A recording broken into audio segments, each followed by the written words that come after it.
बुद्धिमान की परीक्षा।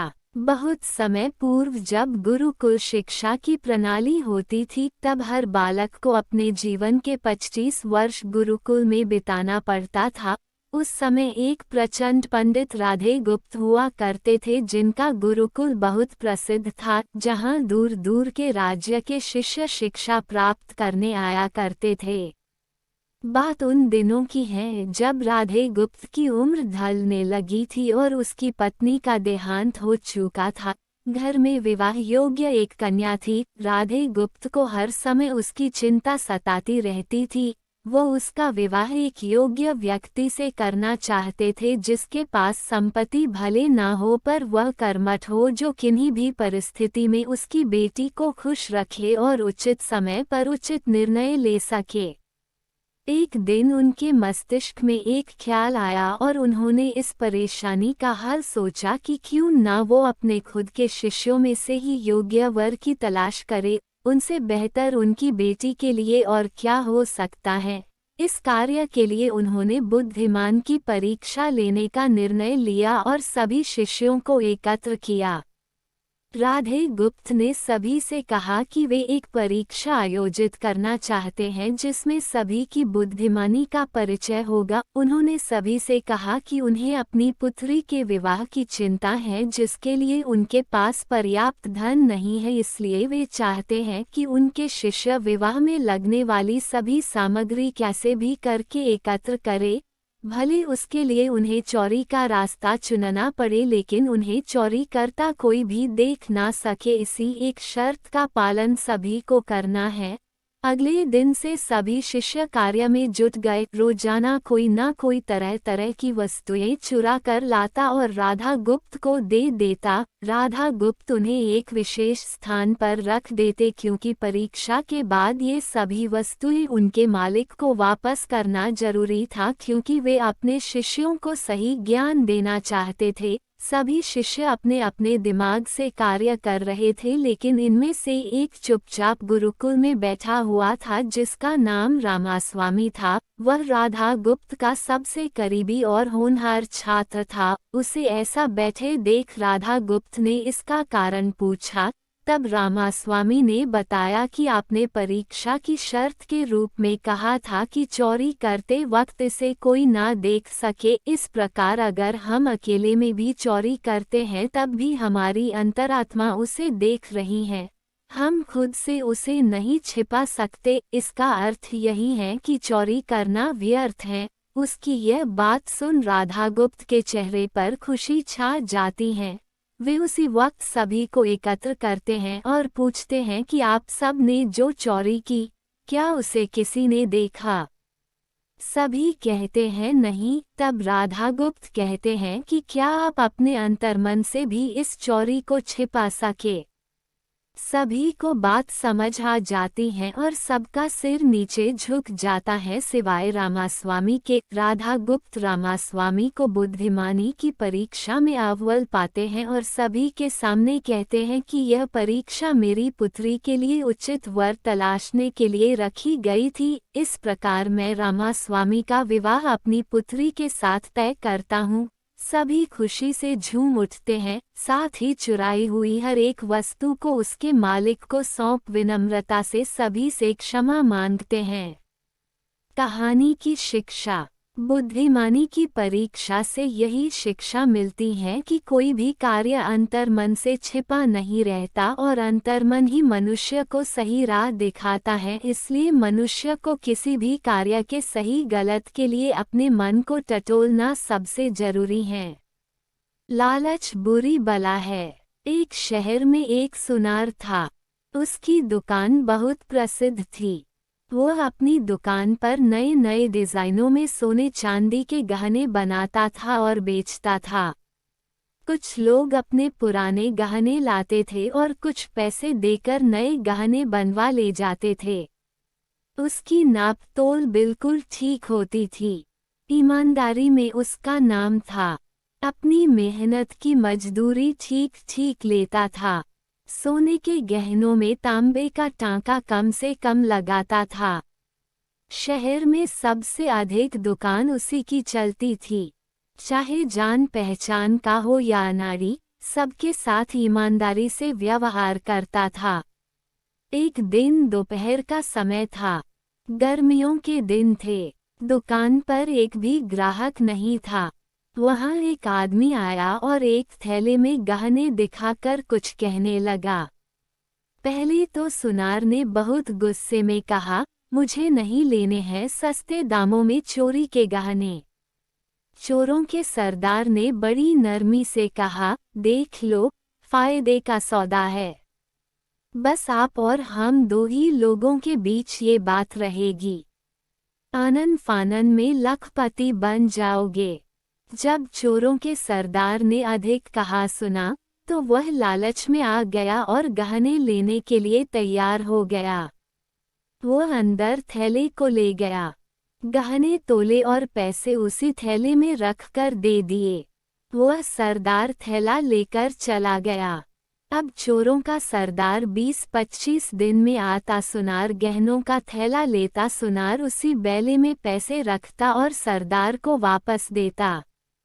सरदार थैला लेकर चला जाता। अब सरदार दिन में न आकर झुटपुटे में शाम को आता। सरदार पैदल आता था। कभी कभी वह जब जल्दी में होता तो घोड़ी लेकर आता था। एक दिन सरदार घोड़ी पर सवार होकर जब शहर में आ रहा था, तो उस पर सिपाहियों को शक हो गया। सिपाहियों ने सरदार को घेर कर गिरफ्तार कर लिया। उस सरदार को दरबार में हाजिर किया गया। उसके थैले की तलाशी ली गई तो किसी रजवाड़े के रत्न जड़ित आभूषण पाए गए। जब राजा ने पूछताछ की तो पता चला कि पड़ोस की रियासत के राजा की लड़की का डोला लूटकर गहने लाए गए हैं। उस सरदार ने स्वीकार किया कि मैं चोरों का सरदार हूं और ये गहने एक रियासत में जा रहे एक डोले को लूटकर लाया था। जब राजा ने पूछा कि इन गहनों को कहाँ ले जा रहे थे, इस पर उसने बताया कि आपके यहाँ के प्रसिद्ध सुनार के पास बेचने जा रहा था। मैं चोरी के सोने के गहने उसी को बेच देता हूँ। वह आधी कीमत पर मेरे गहने खरीद लेता है। उसी समय राजा ने सिपाहियों को भेजकर उस सुनार की दुकान पर छापा डलवाया और सुनार को गिरफ्तार कर कैदखाने भेज दिया। उसकी दुकान से हजारों की संख्या में चोरी के खरीदे हुए गहने मिले। दूसरे दिन चोरों के सरदार को फांसी और प्रसिद्ध सुनार को आजीवन कारावास दे दिया गया। मैं के बारे में बातें हो रही थीं। लोग जगह जगह पर आपस में सुनार की ईमानदारी, पूरे शहर सुनार की तारीफ कर रहे थे और चोरी के गहनों की खरीद फरोख्त के बारे में निंदा कर रहे थे। एक स्थान पर तमाम लोग इकट्ठे थे और सुनार की इस घटना के बारे में चर्चा चल रही थी। उन्हीं के बीच से एक व्यक्ति बोला, भैया, सालच बुरी बलाए होती है। कर भला तो हो भला की कहानी। एक प्रसिद्ध राजा था जिसका नाम रामधन था। अपने नाम की ही तरह प्रजा सेवा ही उसका धर्म था। उनकी प्रजा भी उन्हें राजा राम की तरह ही पूजती थी। राजा रामधन सभी की निष्काम भाव से सहायता करते थे, फिर चाहे वो उनके राज्य की प्रजा हो या अन्य किसी राज्य की। उनकी ख्याति सर्वत्र थी। उनके दानी स्वभाव और व्यवहार के गुणगान उसके शत्रु राजा तक करते थे। उन राजाओं में एक राजा था भीम सिंह, जिसे राजा रामधन की इस ख्याति से ईर्ष्या थी। उस ईर्ष्या के कारण उसने राजा रामधन को हराने की एक रणनीति बनाई और कुछ समय बाद रामधन के राज्य पर हमला कर दिया। भीम सिंह ने छल से युद्ध जीत लिया और रामधन को जंगल में जाना पड़ा। इतना होने पर भी रामधन की लोकप्रियता में कोई कमी नहीं थी। हर जगह उन्हीं की बातें चलती थी, जिससे भीम सिंह को चैन न था। उसने राजा रामधन को मृत्युदंड देने का फैसला किया। उसने ऐलान किया कि जो राजा रामधन को पकड़कर उसके सामने लाएगा वो उसे 100 सोने की दीनार देगा। दूसरी तरफ राजा रामधन जंगलों में भटक रहे थे। तब उन्हें एक राहगीर मिला और उसने कहा, भाई, तुम इसी जगह के लगते हो, क्या मुझे राजा रामधन के राज्य की तरफ का रास्ता बता सकते हो? राजा रामधन ने पूछा, तुम्हें क्या काम है राजा से? तब राहगीर ने कहा, मेरे बेटे की तबीयत ठीक नहीं, उसके इलाज में सारा धन चला गया। सुना है राजा रामधन सभी की मदद करते हैं, सोचा उन्हीं के पास जाकर याचना करूं। ये सुनकर राजा रामधन राहगीर को अपने साथ लेकर भीम सिंह के पास पहुँचे। उन्हें देख दरबार में सभी अचंभित थे। राजा रामधन ने कहा, हे राजन, आपने मुझे खोजने वाले को 100 दीनार देने का वादा किया था। मेरे इस मित्र ने मुझे आपके सामने पेश किया है, अतः इसे वो 100 दीनार दे दे। ये सुनकर राजा भीम सिंह को एहसास हुआ कि राजा रामधन सच में कितने महान और दानी हैं, और उसने अपनी गलती का स्वीकार किया। साथ राजा रामधन को उनका राज्य लौटा दिया और सदा उनके दिखाए रास्ते पर चलने का फैसला किया। दोस्तों, इसी को कहते हैं कर भला तो हो भला। कहाँ एक तरफ भीम सिंह राजा रामधन को मारना चाहता था और अंत में राजा रामधन की करनी देखे वो लज्जित हुआ और उन्हें उनका राज्य लौटा दिया और स्वयं को उनके जैसा बनाने में जुट गया। महान लोग सही कहते हैं, कर भला तो हो भला। रामधन की करनी का ही फल था जो वो हारने के बाद भी जीत गया। उसने जिस तरह सभी की मदद की, उसकी मदद अंत में उसी के काम आई। इसलिए कहते हैं मनुष्य को अपने कर्मों का ख्याल करना चाहिए। अगर आप अच्छा करोगे तो अच्छा ही मिलेगा। माना कि कष्ट होता है लेकिन अंत सदैव अच्छा होता है। कर भला तो हो भला। ये कहानी आपको कैसी लगी? ऐसी ही मुहावरों की कहानी अपने बच्चों को सुनाए, जिससे उन्हें इन मुहावरों के अर्थ याद रहेंगे और उन्हें इन मुहावरों का सही अर्थ पता चलेगा और वे अपने जीवन में अच्छे मार्ग पर चलने योग्य होंगे। एक प्रसिद्ध राजा था जिसका नाम रामधन था। अपने नाम की ही तरह प्रजा सेवा ही उसका धर्म था। उनकी प्रजा भी उन्हें राजा राम की तरह ही पूजती थी। राजा रामधन सभी की निष्काम भाव से सहायता करते थे, फिर चाहे वो उनके राज्य की प्रजा हो या अन्य किसी राज्य की। उनकी ख्याति सर्वत्र थी। उनके दानी स्वभाव और व्यवहार के गुणगान उसके शत्रु राजा तक करते थे। उन राजाओं में एक राजा था भीम सिंह, जिसे राजा रामधन की इस ख्याति से ईर्ष्या थी। उस ईर्ष्या के कारण उसने राजा रामधन को हराने की एक रणनीति बनाई और कुछ समय बाद रामधन के राज्य पर हमला कर दिया। भीम सिंह ने छल से युद्ध जीत लिया और रामधन को जंगल में जाना पड़ा। इतना होने पर भी रामधन की लोकप्रियता में कोई कमी नहीं थी। हर जगह उन्हीं की बातें चलती थी, जिससे भीम सिंह को चैन न था। उसने राजा रामधन को मृत्युदंड देने का फैसला किया। उसने ऐलान किया कि जो राजा रामधन को पकड़कर उसके सामने लाएगा वो उसे 100 सोने की दीनार देगा। दूसरी तरफ राजा रामधन जंगलों में भटक रहे थे। तब उन्हें एक राहगीर मिला और उसने कहा, भाई, तुम इसी जगह के लगते हो, क्या मुझे राजा रामधन के राज्य की तरफ का रास्ता बता सकते हो? राजा रामधन ने पूछा, तुम्हें क्या काम है राजा से? तब राहगीर ने कहा, मेरे बेटे की तबीयत ठीक नहीं, उसके इलाज में सारा धन चला गया। सुना है राजा रामधन सभी की मदद करते हैं, सोचा उन्हीं के पास जाकर याचना करूं। ये सुनकर राजा रामधन राहगीर को अपने साथ लेकर भीम सिंह के पास पहुँचे। उन्हें देख दरबार में सभी अचंभित थे। राजा रामधन ने कहा, हे राजन, आपने मुझे खोजने वाले को 100 दीनार देने का वादा किया था। मेरे इस मित्र ने मुझे आपके सामने पेश किया है, अतः इसे वो 100 दीनार दे दे। ये सुनकर राजा भीम सिंह को एहसास हुआ कि राजा रामधन सच में कितने महान और दानी हैं, और उसने अपनी गलती का स्वीकार किया।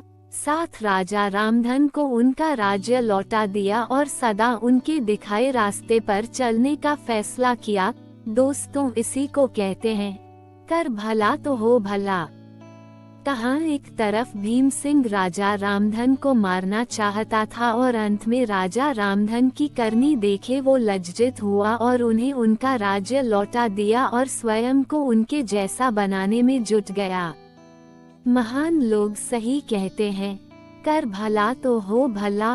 रामधन की करनी का ही फल था जो वो हारने के बाद भी जीत गया। उसने जिस तरह सभी की मदद की उसकी मदद अंत में उसी के काम आई। इसलिए कहते हैं मनुष्य को अपने कर्मों का ख्याल करना चाहिए। अगर आप अच्छा करोगे तो अच्छा ही मिलेगा। माना कि कष्ट होता है लेकिन अंत सदैव अच्छा होता है।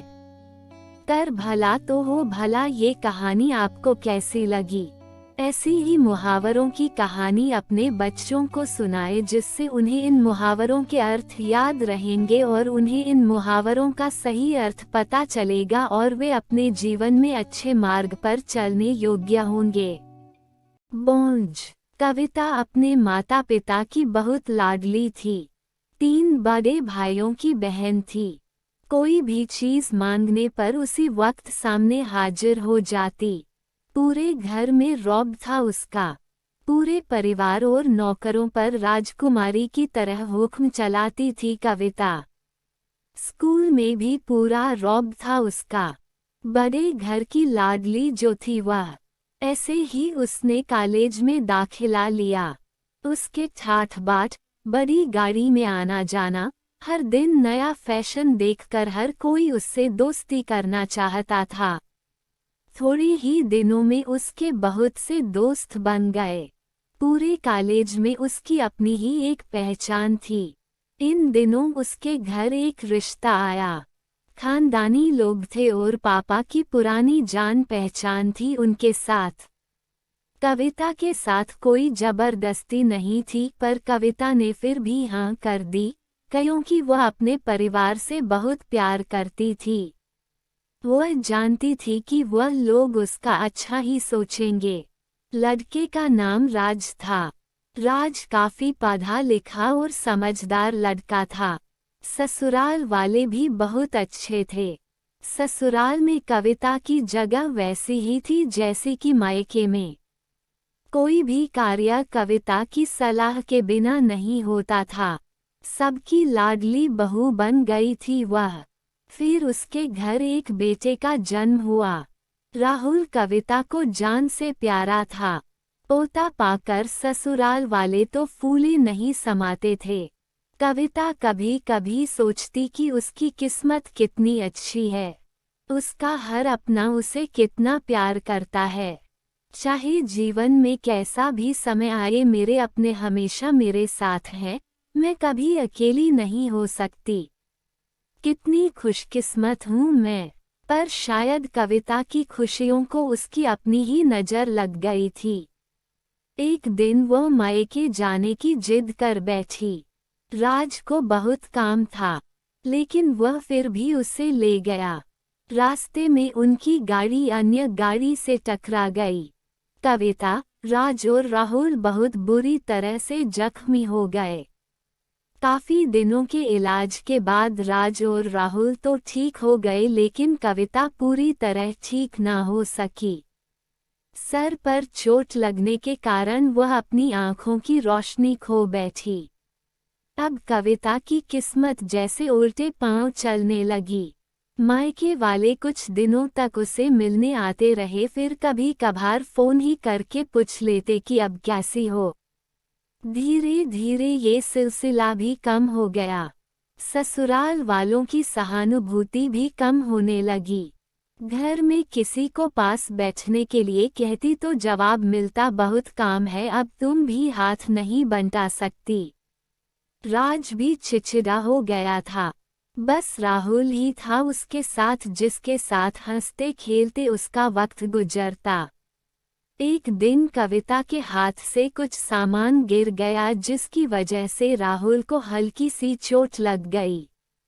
कविता के सास ससुर ने राहुल को उससे अलग कर दिया कि कहीं उसके ना देखने की वजह से बच्चे का कोई नुकसान ना हो जाए। कविता अंदर से टूट चुकी थी। एक दिन उसने सबके सामने मायके जाने की इच्छा रखी तो राज उसे तुरंत मायके छोड़ आया, जैसे कि वह भी यही चाहता था।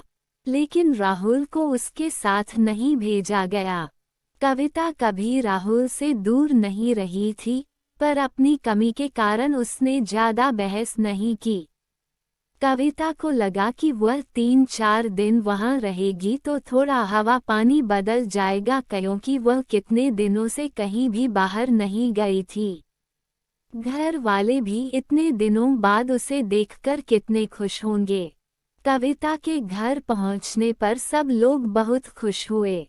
खाने में सब कुछ कविता की पसंद का ही बना था। उसने अपने मम्मी पापा और भाई भाभीओं से दिल खोलकर बातें की। उनके छोटे छोटे बच्चे भी बुआ के साथ घुल मिल गए थे। रात को सोने के वक्त जब वह कपड़े बदलने लगी तो उसे पता चला कि उसका बैग तो बहुत भरा हुआ था। वह सब समझ गई। वह बहुत उदास हो गई। कुछ दिनों तक तो सब ठीक रहा, फिर जैसे सब बदलने लगा। सबका व्यवहार बदल रहा था। वह लोग जैसे थक चुके थे उससे। सब लोग घूमा फिरा कर पूछने लगे कि राज कब आ रहा है उसे ले जाने। वह बहाना बना देती, जबकि वह जानती थी कि उस घर में अब उसके लिए कोई जगह नहीं। कविता से चलते वक्त कुछ न कुछ नुकसान हो जाता। थोड़ी बहुत टोका टाकी उसे सुनाई देती। वह टाल देती। एक दिन उसके हाथ से लगकर एक कीमती फूलदान टूट गया। छोटी भाभी ने बहुत हंगामा मचाया। कविता के माता पिता रोज रोज के झमेलों से तंग आ गए थे। उन्होंने राज को खुद से फोन कर दिया। राज कविता को अपने घर ले गया। कविता को अपने परिवार वालों से ये उम्मीद ना थी। जिस कविता के कहे बिना घर में एक पत्ता भी नहीं हिलता था, उस घर के लिए वह अब बोझ बन चुकी थी। राज के साथ ससुराल आते वक्त वह बहुत खुश थी, क्योंकि वह अपने घर जा रही थी, अपने जिगर के टुकड़े राहुल के पास। परंतु ये खुशी भी कुछ पल की ही थी। सारा बंदोबस्त पहले ही किया हुआ था। कविता को सीधे ऊपर वाले कमरे में पहुंचा दिया गया। राहुल से दूर रहने की सख्त चेतावनी दी गई। एक कामवाली लता को उसकी जिम्मेदारी सौंपी गई, जो उसके खाने पहनने जैसी जरूरतों का ध्यान रखती। कविता ज्यादातर चुप ही रहती। कभी कभी कामवाली लता से थोड़ा बतिया लेती। उसके जरिए राहुल का पता चल जाता। सबकी लाडली बेटी और बहू सबके लिए लाडली से बोझ बन चुकी थी। बोझ नरगिसी फूल। आज आशी जब सुबह सुबह उठी तो खिड़की से बाहर देखते ही उसका चेहरा मुरझा गया। अरे, कहाँ चले गए? कल तो यहीं थे। इतने महीनों से रोज सुबह दोनों को देखना उसकी आदत सा बन चुका था, और आज जब दोनों अपनी जगह पर नहीं थे तो आशी को कुछ खाली खाली सा लग रहा था। सुबह सुबह बस वो दोनों सामने दिख जाते तो आशी का रोम रोम पुलकित हो उठता था, सुवासित हो उठती थी उसकी सांसें। मन एक अद्भुत खुशी महसूस करने लगता, और सबसे खास बात इन सब का सकारात्मक प्रभाव पड़ता उसके मन मस्तिष्क पर, और कलम खुद ब खुद कोई गीत लिखने लगती। पता नहीं क्या जादू था उन नरगिसी फूलों में, बस देखते ही मन मचल उठता। शायद असीम का असीम प्यार भरा था उनमें। आखिर उसी ने तो आशी के जन्मदिन पर यह गमला उसे उपहार में दिया था, और फिर दोनों ने मिलकर उसमें नरगिसी फूलों का ये पौधा लगाया था। देखो न आशी, तुम्हारे लिए एक काम सौंप कर जा रहा हूँ। कल ही मुझे कंपनी के एक प्रोजेक्ट के लिए दुबई निकलना पड़ रहा है। बस 6 महीने की ही तो बात है, फिर आते ही झट मंगनी और पट ब्याह। बस तब तक मेरी यादों को इस पौधे में संजोती रहना। असीम को आशी को बातों में उलझाना बड़े अच्छे से आता था। असीम बेशक चला गया था, लेकिन आशी हर रोज बड़े अरमानों से उस पौधे को सींचती रही। आशी की खुशी का उस वक्त ठिकाना नहीं था जब वह एक रोज सुबह उठी और उसने पौधे पर 2 फूल खिले हुए देखे, पीले रंग के। दोनों फूल बिल्कुल एक दूसरे से जुड़े हुए थे, आशी और असीम की तरह। आशी रोज उन फूलों को निहारती रहती और असीम को याद करती। आशी की रोज असीम से फोन पर बात होती थी। भला 2 साल से चल रहा प्रेम दूरियों से कैसे कम हो सकता था। इसी प्रेम की शक्ति ने तो उसे क्या से क्या बना दिया था। कभी किसी को चिट्ठी पत्री में 2 अक्षर न लिखने वाली आशी की कला आज अनवरत चलने लगी थी। अपने जज्बातों की स्याही में भिगोकर क्या क्या न लिख डाला था उसने। तेरे एहसास में खुद को ऐसे फना कर दिया हमने, जिंदगी बाकी न बची, न तेरे साथ और न तेरे बाद। पता नहीं कैसे एहसास थे जो दिल से निकलकर पन्नों पर बिखरते रहते थे। जब भी मन होता, आशी उन नरगिस के फूलों को निहारते हुए खिड़की के पास कागज कलम लेकर बैठ जाती। माँ जब डांटना शुरू कर देती तब सुध पड़ती कि कुछ खाना भी है और घर का काम काज भी देखना है। पता नहीं पिछले कुछ दिनों से क्या हो गया था उसे। पतझड़ का मौसम आ गया था, फूल मुरझाने लगे थे। माली से पूछकर खाद पानी भी डाला। असीम को फोन पर बताया तो वह भी पहले खूब हंसा, फिर बोला, पतझड़ बीत जाने दो, सब कुछ ठीक हो जाएगा।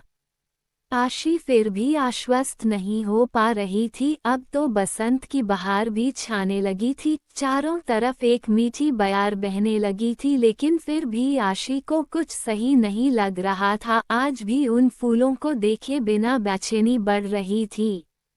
आशी कागज कलम फेंककर बाहर आ गई थी और गमले के आसपास ही चहलकदमी करने लगी। कुछ समझ नहीं आ रहा था कि क्या हो रहा है।